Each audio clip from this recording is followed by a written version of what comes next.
The day started out just like any other day, except I was completely hungover.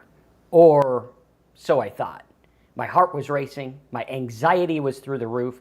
I felt like I had a flu, only the symptoms were only in my head. They felt real, they were real. I couldn't get out of bed, I couldn't go to work, I didn't know what to do. Maybe you find yourself in this same position where a night of excess drinking has you feeling terrible and you don't know what to do. Maybe you try vitamins, you try different remedies, but nothing seems to work. This hangover doesn't seem to go away. And I thought mine was going to go away as well. But there was one thing that I didn't realize. There was one little symptom that I overlooked. And this could have proved to be extremely costly. And one other symptom I had actually was extremely costly. So today what we're going to do is we're going to talk about hangover remedies, the warning signs of hangovers that nobody pays attention to, and what this means for you, whether you're drinking alcoholically, whether you just had a fun night out and you don't know what to do now that you're hungover. This is the training and talk for you. So let's get Terry here and have him weigh in on the old hangover. How you doing today? Hello, everyone. How you doing today? Hangovers. Boy, did I have some hangovers. Some really bad hangovers. And before we get into maybe some of the ways to take care of a hangover, some of the symptoms that may happen after a hangover, some of the danger signs that a hangover can show, and some of the actual things that can happen after a hangover. Let me just talk about what the hangover is real quick. And, I mean, if any of you have had a hangover, you know what the symptoms are. But just real quickly, fatigue, weakness, thirst. You get thirsty because alcohol pulls water out of your body. You get dehydrated. You get the headaches and muscle aches and nausea. Some people get physically sick, like vomiting and stomach pain, and you're tired because when you're sleeping drunk, you're not sleeping. At least you're not getting the type of sleep you need. You get sensitive to light and sound, and maybe you're dizzy and the room's spinning. You're shaky. I got lots of shakiness, and you can't concentrate, so it might affect your work or whatever you have to do that day. Those were a lot of the symptoms that I got when I was hungover, and man, I tried everything to try and cure my hangover, and really what it was time. That's what cured it mostly. I mean, you can take care of some of it with ibuprofen or something like that, and maybe some antacids or something like that, and soda, or I'd always like a big sugary, fatty, delicious breakfast. That seemed to help, although it probably didn't. It just felt good at the time. But that's kind of what I went through as far as my hangovers. And one big, huge thing happened with my very last hangover, and I'll get into that in a little bit. And that one was pretty scary. But for you, Marcus, what kind of symptoms did you have? Yeah, mine was kind of interesting because I didn't really get hangovers all that often. Now, I never quit drinking. I was drinking around the clock, so it never really went away. I could say I had a really bad hangover to where I was throwing up maybe twice in my life. I think maybe once or twice. Yeah, I think only once. Actually, now that I think about it, is when I was really young, and we didn't know how much to drink back then, so we just we went to town, but it was really difficult, and so it was difficult to hear people like Terry who was like, yeah, I get hangovers all the time, and other people get hungover all the time, and I was drinking the quantities that should have warranted a hangover, and this for me was difficult because I never would have admitted I was an alcoholic, because I was like, well, I don't get hangovers. I'm completely different than anyone else. Now I wake up with my head pounding, sure, but it wasn't super, super bad. And I didn't realize that I was kind of in like a mild hangover all the time. And apparently our light wants to go off here. I was in a mild hangover pretty much all the time. And it was difficult because, I was like, I'm not really an alcoholic because I'm not hungover. So isn't that the criteria of an alcoholic? Hungover, drinking, feeling like crap all the time. I had these, but it wasn't super, super bad. And because of that, it prolonged my drinking and it prolonged the feelings of not being able to manage my life and apparently my light as well. But not being able to manage these things and struggling over and over and over again just was crazy. And I didn't know what to do. And I didn't know the warning signs. One of the warning signs was extremely worrisome, and it didn't click until years later. I didn't realize, oh my gosh, that's what I was doing to myself. I didn't realize it because no one had told me. You know, they tell you that drinking is a night of fun and greatness and laughing and all of this, and then they say, please drink responsibly. Asterisk, we really don't care, but the government made us put this here. And, you know, I look at it and I was like, I didn't know how to cope. I didn't know what to do. I felt like I had a mild flu all the time for like 2 years, but it wasn't bad enough to do anything about it because I knew if I did anything about it, alcohol would probably have to go. And that was scarier than feeling like crap all the time. Oh yeah, totally. For me, my hangovers. I spent a half a lifetime getting hangovers. There is a percentage of people that don't report ever getting hangovers, even though they drink, even though they have drank to excess. And what they say is, if anything like 5 drinks and above, you might feel the effects. So some very few people will feel a hangover even after just a couple of drinks, but usually it's drinking kind of a lot.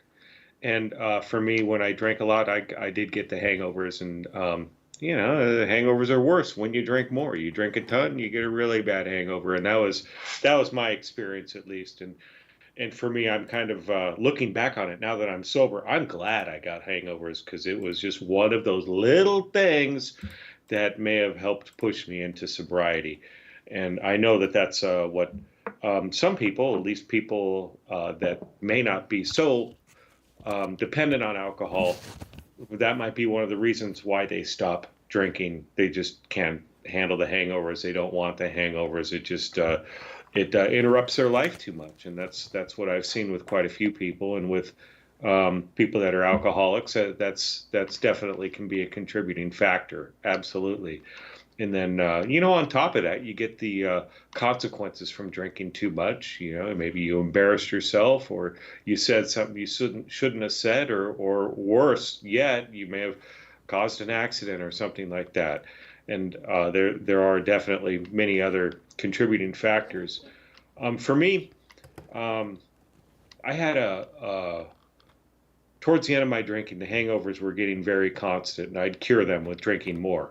And so basically I was unproductive and I was just a waste of space 24 hours a day. And that's kind of how my life went.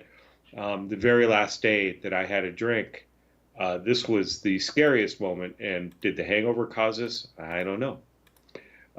But I was very hungover and I wanted to quit for sure. And this was it. So I quit. I stopped drinking. Cold turkey. No help, nothing. I just stopped, and I started shaking really badly. I talked about the symptoms. I had all those symptoms in excess: super thirsty, massive headaches, huge nausea. The biggest thing was the shakes. I couldn't. If I held a glass, it would spill. It was really bad, and some people suggested I needed to go to the hospital, and I reluctantly went. I did not want to go. I thought I could do this on my own, and I went. And when I was in the hospital, I seized, and I had grand mal seizures, and they kept happening and happening, and they had to put me on meds to just calm my whole body down, and I was in that state for a couple of weeks. That's how scary this could be. If I was at home alone, this would have killed me. And was that because of the hangover? I don't know. It was because of the addiction. And that's the scariest thing. If you're experiencing a lot of hangovers in your life, then, that's a sign. maybe cutting down, maybe quitting alcohol, maybe probably quitting for a while at least. And that's probably a good thing to do. I mean, always remember that alcohol, even though they say, you see in some doctors' things or whatever that, oh, two glasses of wine is okay for you. Alcohol has no benefit whatsoever. We're putting a poison in our body. When we're hungover, it's because our body is rejecting this chemical that's in our body. And we feel sick because it's done damage to every single part of our body. We're trying to recover from it. And that's the body's way to try to recover from it. Mm-hmm. And sure, there's things you can do to help the hangover, help cure it a little quicker. Maybe really it's time, but you can make the symptoms less by, drinking water, making sure you stay hydrated, and whatever medicines that might help. But really, it's just the best way to not get a hangover is don't drink. Yeah. And it's funny because we talk about like hangover cures and things like that. There's one hangover cure, and it's guaranteed, and it's to stop drinking. I have not had a hangover in 9.5 years, and yeah. I'm grateful for that because it's awesome, and it works really, really well. And, when we talk about this, Terry had mentioned, the benefits of alcohol that doctors talk about. And there are some benefits. It is the antioxidants that are in the alcohol. It would be like saying drinking a lot of alcohol is good because it's hydration. Well, technically grapes and stuff, they are water technically, but I mean, is the benefit good? No, it's polluted with alcohol. Are the antioxidants good? Eat a handful of blueberries. You're going to get way more antioxidants out of that, and it's cheaper than being an alcoholic, that's for sure. I eat berries every morning now, and it's funny because if I was to compare the way that I feel now, and I'm sure Terry would absolutely 1,000% agree with me on this, if I was to compare the way that I feel now versus how I felt as an alcoholic at 34, I'm now, do the math, 9 years sober, I would say that I feel 20 years younger than I felt back then. Yeah. And if you looked at pictures back then, I probably look 10, 20 years younger than I did back then. And, when I first met Terry and in rehab, we had met, we talked a little bit. We didn't really hit it off or anything in rehab. It was after that we decided to do Talk Sober. And I met Terry at a restaurant, maybe, I think it was 3 months after rehab, something like that. Yeah. I didn't recognize him. I was like, who's this guy? He's like, hi, I'm Terry. And I'm like, no, you're not Terry. Terry was that guy, hobbling around the rehab like everyone was. And, it was interesting because I would say that, and my wife talked about it too, we were like, Terry looks 15 years younger than he did in rehab, at least 15 years younger. And on that trajectory where we were both drinking, neither of us would be here today. Yeah. And, absolutely. You look at that and it's like, these hangovers are telling us something if you're having them often, right? If you're having them enough to look up like, what do I do when I have a hangover? It's probably a sign. And I'll tell you, there was a time where after my rehab, a lot of people may or may not know that I work online as a business. I have another channel where I talk about business and things like that. And I actually had a challenge where I said, if you were to go through my search history when I was an alcoholic, and I actually did this, I took the computer I had before I got sober and I looked at the search history and I said, could I have predicted I was an alcoholic? And the things that I would look up were hangover cure, what to do with a hangover, am I going insane, alcohol and insanity, alcohol and anxiety, alcohol and productivity. I would look up all these things about, do I have some mental illness? Do I have some major problem? Am I sick? I mean, I feel sick all the time. What is wrong with me? And then later I figured out it was the alcohol. And it sucked to figure out. We go through this with one of my kids all the time where, I tell her, I'm like, you need to eat. And she's like, no, I'm emotional because of this. And I'm like, no, it's not. Go get a candy bar, have some lunch, watch. And instantly it's like, oh, wow, all my mental anguish went away. And I'm like, that is because you are a chemical being.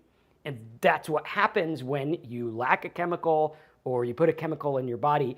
And I think it's important because when we are able to separate the alcoholic from the alcohol and we understand what's going on, it's much the same way as like when you were watching, I think it was 5 or 6 years ago in Venezuela, they had no food. And it was sad to watch. And what happened was these people who were normal, everyday people like you and me, deprived of food for a week, were now beating each other up outside the garbage bin to get whatever was in it. Now, are these people less than us? Are they degenerate? Are they bad, gross people? No. They need something for their body. Much in the same way, if you have an electric car and you don't plug it in, it ain't gonna go. If you have a gas car and you don't put gas in it, it ain't gonna go. If you have a gas car and you put water in it, thing's gonna break. Is it because the car is weak? No, you could do the same thing with a Formula 100 fancy engine car and you're gonna get the same output. Alcohol and chemical dependency does not care if you're rich, it doesn't care if you're poor, it doesn't care if you're happy, it doesn't care if you're sad, it doesn't care if you're hungover, it does not care. It is a chemical, and chemicals do not care. And when we realize that these hangovers are a chemical response, it is your body saying, get this crap out of here because it's affecting our systems, right? Why do you think you crave water? Why do you think you crave big meals?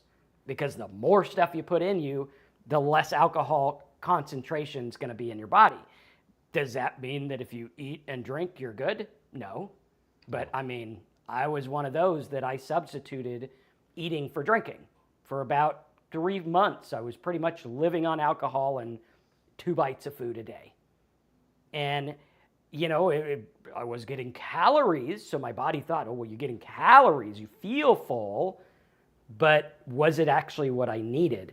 And I think a lot of us ignore what our body needs, right? Here in the Western society, we're focused on productivity and business and this and that and being busy. We don't have time to think of our body. However, in Eastern cultures, for many, many years, they view the body and the mind as one. They're not like, hey, your head's up here, hey, your body's here. They're like, no, it's the same. If your stomach is upset with something, it's going to affect your mind and vice versa. And you start to realize, wait a minute, maybe I'm not this all-powerful being. And this is where it comes into handy when we look at having a higher power. Now, I'm not religious at all. I was before I got sober, but now I'm pretty much, I have no idea. That's my religion, is I have no idea. And the higher power thing was realizing that it wasn't me. I'm not the highest power. If I can't go a day, 2 days, 3 days without food, without losing my stuff, then I'm not that high of a power. Then I can't control things that I thought I can control. If one drink is going to affect my emotions and my thoughts, then I'm not powerful for nothing. And we start to realize that, wait a minute, these hangovers are a symptom of something way, way bigger. Yes, definitely. It's interesting. I'm thinking back on all the people that I've talked to that are recovered or recovering alcoholics that they no longer drink, basically. And when you ask them, like, what's the biggest benefit? What's the main thing that you've gotten out of sobriety? And, there's lots of benefits for sobriety. Absolutely. You get your family back and you start to perform better at work, or you get a job. You're not spending this much money. There are so many benefits. You don't get into legal trouble. But so many of them say, I no longer wake up hungover. Or how you doing today? Oh, I'm not hungover. It's amazing, and that's that right there. I'm telling you, a super high percentage of people will say that it's the hangover that they don't miss at all. And that's the case with me as well. As I get to wake up, I'm ready to go in the morning. Well, usually I need a cup of coffee, but I'm pretty much ready to go, and I am ready to go if I need to be. Or another factor is if there is an emergency in the middle of the night, I can wake right up, boom, take care of the emergency immediately. I am able to get up and go if I need to, and that's a huge thing. And the Sad Angel was saying I was both drinking and cooking with wine and making the short ribs with red wine, and my excuse for going to the store to buy wine, and I knew it, so I ended up cooking on autopilot. And yeah, that was me too, being a professional chef my whole life, definitely. But you know what? I can make short ribs without wine, and they come out awesome. And it's just a matter of searing them, braising them correctly, and cooking them long enough, and they come out great. And I don't have to cook with alcohol at all, so I don't need to have it in the house, and it works just fine. And people still compliment my short ribs just as much. I haven't had them in a while, but they sure are good. But yeah, the hangovers are definitely a sign that we should probably take a look at our drinking. And today we're really talking about just kind of the acute symptoms of maybe having an alcohol problem. And our program gets into this quite a bit deeper, especially in the earlier chapters of our program. But what we go on to talk about is how to stay sober and how to live that sober life. And for me, that's what's really important. Obviously, it was important that I stopped drinking. I had to get alcohol off of the table, and that was mentioned already with somebody who's taken alcohol off the table. I had to do the same thing.